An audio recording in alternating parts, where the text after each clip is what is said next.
Hello, my dears. How are you? How was your weekend? It kind of flew by for me. This is Resilient Lives, just beaming you a little bit of love and care. Wow. Well, the 4th came and went, and it was quiet here. What was your holiday like?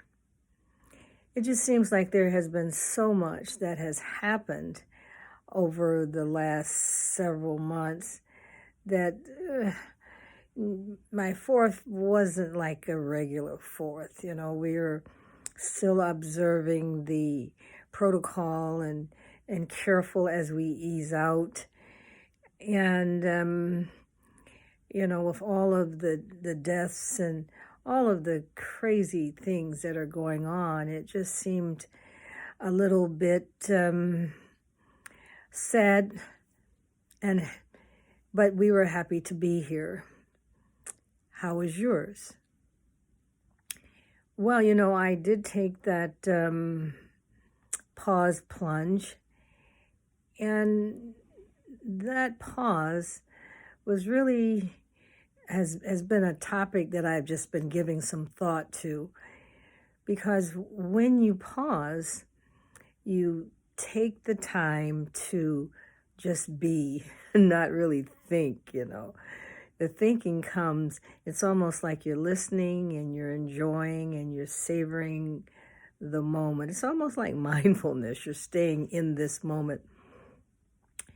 And I think I might have told you we went to the beach, and I was sitting there, and I was just thinking, and I was looking at the water. Can you believe it? I was looking at the waves as they came in and they went out. And I thought about the ebb and flow of life, because when the ebb was happening, which is a low point, I was just sitting there. But when it flowed in, that got my attention. And what I thought about, if we were to use the ebb and flow as a metaphor for life, we could probably think of times when we have our low points, when life and joy just seems to be ebbing out, and we just don't actually always know what is stealing our joy, or how we got to that point, or as some people would say, how we got in the box, right? But the flow is, when you're in your flow, that's a good place to be, because when you're in your flow, you're thinking, you're on top of your game, and you could be creative or not, but you're feeling involved. Sometimes you can be so immersed in a project that time flies, and you didn't even know it, because you were enjoying it. So the river, I'm calling it's a river, but it's the hugest lake that I have seen. But as it ebbed and flowed, as the waves went in and out, it just seemed to be a metaphor for life, because we go through these ebbs and flows in our lives.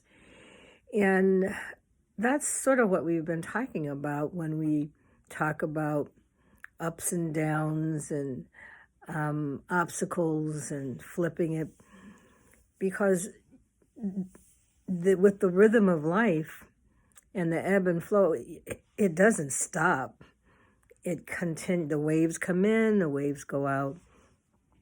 And so I would just suggest that you develop your protocol and just be prepared. Right now, it seems like there are points in our lives because of the pandemic.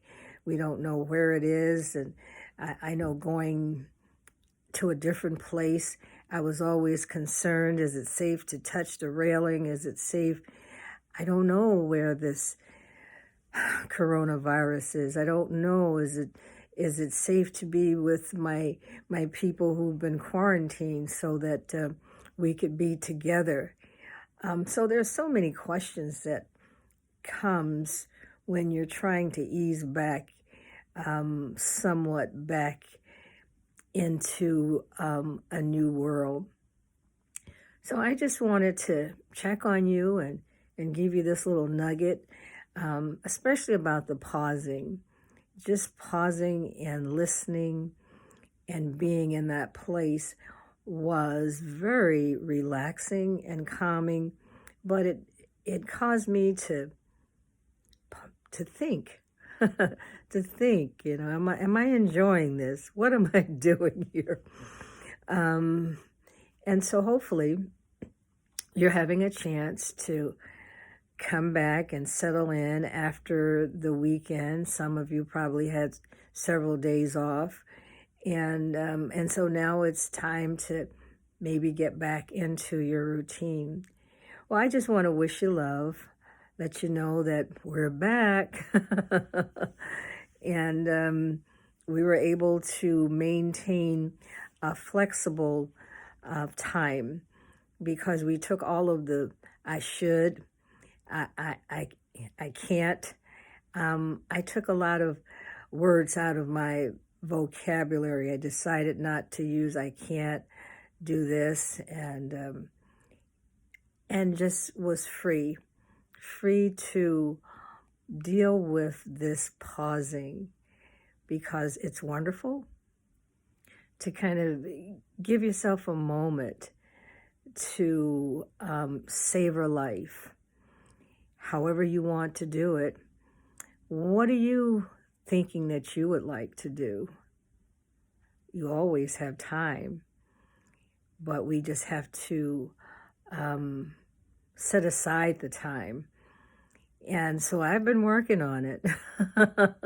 I know I shouldn't say working on it, but what we're doing is developing a new tool, a new way of being, so that we can live a well-intentional life, so that we can create this well-being, so that we can thrive. That's the goal, to thrive. So I trust that you are thriving and flourishing. I'm sending you love and trusting that we'll make it through all of this, but we'll be aware. We don't know when all of this is going to end. It might be a while. And so, but we want to somehow have that balance where we're happy. How can you have two polar emotions, happy and sad? But we have ebbs and flows, and so obviously there's going to be those times in our lives where we're pleased with something but not pleased with something else. And we want to make sure that we keep that balance so that we will maintain our joy, because the brain, the brain response to the joy, to the positiveness, is what we want. So be good. Know that you are loved. And I look forward to talking to you and giving you another nugget. But for right now, we're pausing. Bye-bye.